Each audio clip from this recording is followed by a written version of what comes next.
유럽의회에서 한국을 마치 유럽연합의 일원처럼 대우하며 무기를 내놓으라는 결의안이 통과되었는데요.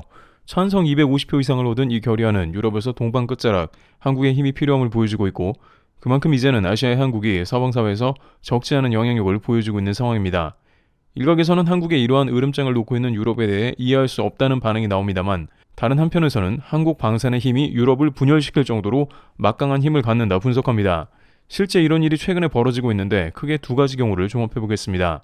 첫 번째, 한 유럽 강대국, 한국과 개별 접촉. 서유럽의 주요 국가인 네덜란드에서 한국의 대대적인 방산 협력을 요구하고 나섰습니다.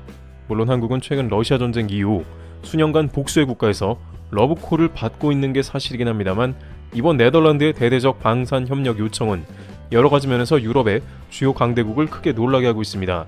또한 지금까지 기타 다른 서유럽 쪽에서 한국을 간만 보고 막상 대형 발주까지는 잘 이어지지 않는 기존의 패턴과는 상당히 다른 모습이 나올 것으로 예상되고 있습니다. 왜냐하면 네덜란드는 최근 한국 방산에 대해서 선을 긋고 그다지 호의적이지 않는 나라였는데 자세를 바꿨기 때문입니다. 또한 이런 네덜란드 모습이 등장하면서 놀랄 일이 생겼는데, 기존의 G7을 비롯한 유럽 강대국들은 물론이고 폴란드까지 네덜란드 때문에 상당히 당황스러워하는 기색을 보이는데요. 현재 K방산의 전환점이 될 수도 있는 네덜란드의 K방산 요청, 그리고 그와 관련된 사안을 정리해보도록 하겠습니다. 우선 최근 유럽은 K방산이 치솟아 오르면서 한국을 경계했고, 한국에 대한 방산을 최대한 배제하자는 분위기가 나왔습니다. 특히 유럽 방산의 중심은 독일이며 수많은 관련국들이 한국의 K9조차 밀어내는 황당한 모습을 연출했습니다. 최근 유럽의 근황을 간단하게 잠시 정리해보면 다음과 같습니다. 일단 마크롱 대통령을 위시로 현재 유럽 내 무기 조달의 기운이 매우 거세지고 있는 상황입니다. 우선 유럽 현지 군사 채널에서는 현재 영국에서는 K9보다 최대 10배가 비싸게 RCH-155를 구매해야 합니다. 현지 언론 등에 따르면 애초에 독일 자주포는 비용이 약 170억 원 정도로 K9의 3배 이상 비쌌지만, 그럼에도 불구하고 유럽 영내 조달 등을 이유로 영국은 독일 생산을 택했다는 말인데, 하지만 막상 뚜껑을 열어보게 되면 3,400억 이상이 될 수 있다는 우려가 생긴 것입니다. K9보다 최대 10배 이상 대당 가격이 매겨지게 된다면 무슨 소용이 있냐는 것인데요. 독일의 RCH-155는 여러 모듈로 조립이 돼야 하며 생산하는데 훨씬 긴 로드 타임을 갖습니다. 그러다 보니 예상치 못한 비용과 생산 시간이 더해지며 여기에는 인건비를 비롯한 유럽 코스트가 반영됩니다. 한국의 경우에는 특유의 빠른 생산이 가능한 것은 한국 군에 끊임없이 방산을 납품하기 때문입니다. 계속 물량을 생산해내고 있기 때문에 효율적으로 빠른 시간에 만들어내는 노하우가 누적이 됩니다. 방산의 요구가 왔을 때 한 달에 2배 이상 캐파를 늘려서 공급할 수 있는 능력까지 갖춘 상태라고 전해집니다. 하지만 유럽의 경우에는 기본 한국보다 생산이 비교도 안 되게 느리고 가격까지 비싼 상태이죠. 이러다 보니 영국 현지에서는 K9이 여러 가지로 훨씬 낫다는 생각을 하지 않을 수 없다는 얘기입니다. 여기에 한국은 K9 정비창을 유럽 현지에 세우거나 빠른 피드백으로 대응할 수도 있습니다. 군사계에서는 제 아무리 좋은 장비라고 할지라도 수적 우위가 있으면 상대가 이겨내기가 어려운데, K9은 전세계 최고 점유율을 보이는 우수한 품질의 자주포인데 영국에서 큰 실수를 했다고 전하고 있습니다. 일각에서는 K9을 3배수 더 주문하고 5년 이상 빨리 받는 것보다 더 나은 방산이 뭐가 있냐는 말도 나옵니다. 일부 누리꾼들은 8년이나 한국을 속이 타들어가게 했는데 결국 인과응보라는 의견도 나오고 있습니다. 노르웨이가 그랬으며 기타 동유럽 국가들이 가성비나 성능 면에서 K9이 최고라는 평가를 내렸습니다. 하지만 그들은 계속해서 알고 있음에도 불구하고 담합하듯 유럽산을 계속 고르고 있는 겁니다. 이러한 움직임은 최근 마크롱 대통령의 발언과 같이 K방산을 터부시하는 프랑스, 영국, 독일의 행보입니다.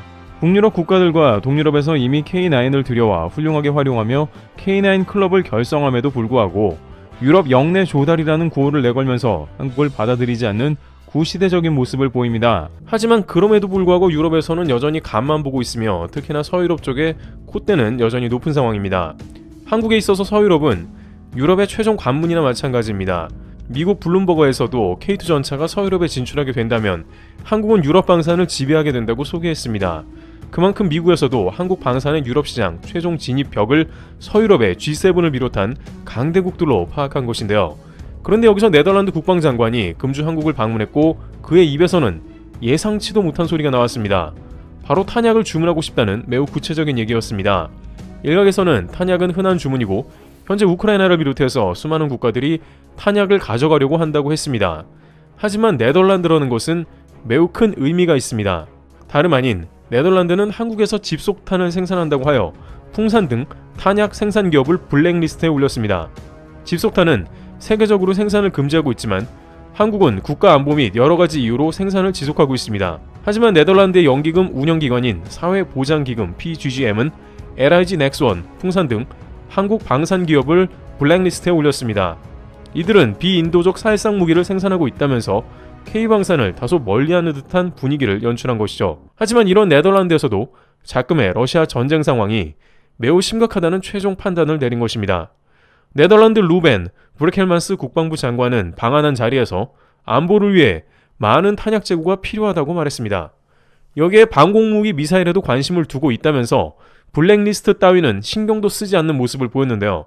그러면서도 루벤 국방장관은 자신이 한국에 탄약을 달라는 결정적인 이유를 넌지시 제시했습니다.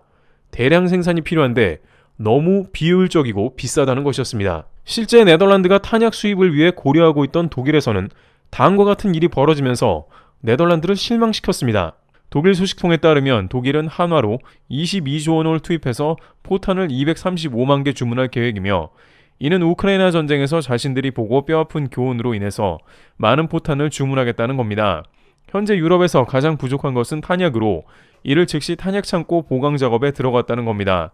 물론 독일에서 이러한 모습을 보이는 것은 당연한 행보이지만 문제는 가격이라고 할 수 있는데요. 한국에서 생산되는 포탄의 평균적인 가격을 환산해 봤을 때 비슷한 스펙으로 개당 50만원가량이라고 하며 군사계에서는 독일에서는 약 1000만원가량의 비용이 소모된다는 계산이 나왔다는 것입니다. 발당 비용이 한국보다 20배 비싸다는 것인데요. 군사계에서는 이에 대해 다음과 같이 분석하는데 독일에는 2차 세계대전 이후에 군사 생산시설이 모두 폐쇄되었거나 공중 분해된 상황으로 현재는 포탄 공장을 200만 발 이상 생산하려면 라인을 새롭게 가동해야 하는 형국이라는 겁니다. 결국 공장 건설, 그런 모든 비용을 포함해 봤을 때 발당 1000만원 가량으로 산정할 수 있다는 이야기이며 결국 미래로 갈수록 포탄 가격은 내려가겠지만 한국과 비슷하려면 최소한 50에서 100년 이상 소요될 것입니다. 게다가 유럽 납품을 우선하려고 하니 주변 유럽 강대국에 바가지를 씌울 게 뻔합니다.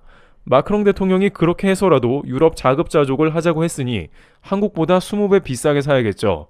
반면 한국은 6.25 전쟁 이후에 가면 갈수록 포탄 생산을 고도화하고 빠르게 발전시키고 있는 모습입니다.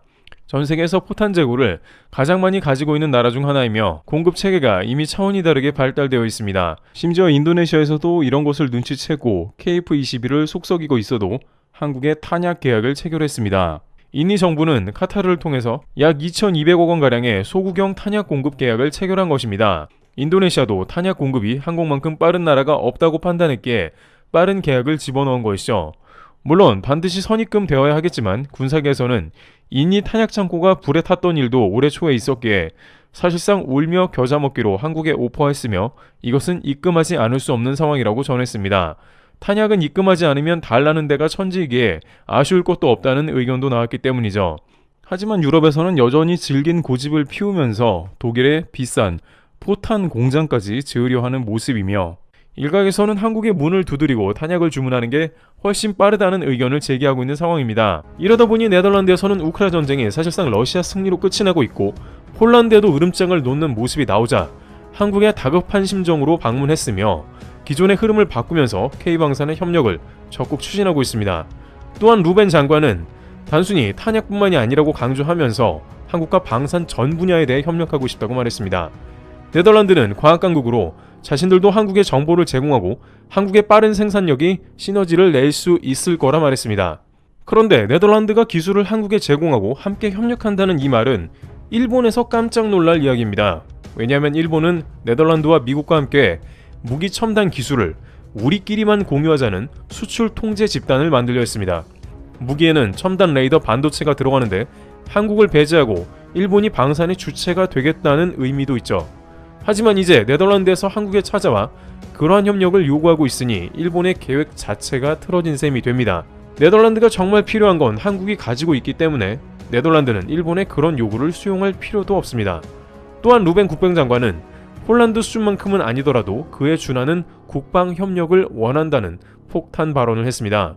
이 발언 역시 폴란드를 비롯한 주변 많은 국가들의 엄청난 충격을 안겨주고 있는 모습인데요.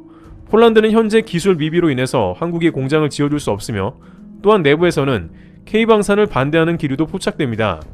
폴란드 국방차관은 금주 FA-50 36대 도입에 대해서 대대적인 감사를 착수해야 한다고 발표했는데요. 그는 FA-50은 훈련기 수준이라고 폄하하기도 했습니다. 여기에 K2 전차 추가 계약은 올해 안으로 될지도 의문입니다. 폴란드 새 정부에서 계속 오락가락하고 있는 모습도 그렇고 전반적으로 한국은 새로운 카드가 필요한 상황입니다. 루마니아가 등장하기도 했습니다만 여기에 네덜란드까지 한국과 대대적인 협력을 한다면 위험 분산이 되는 것이죠.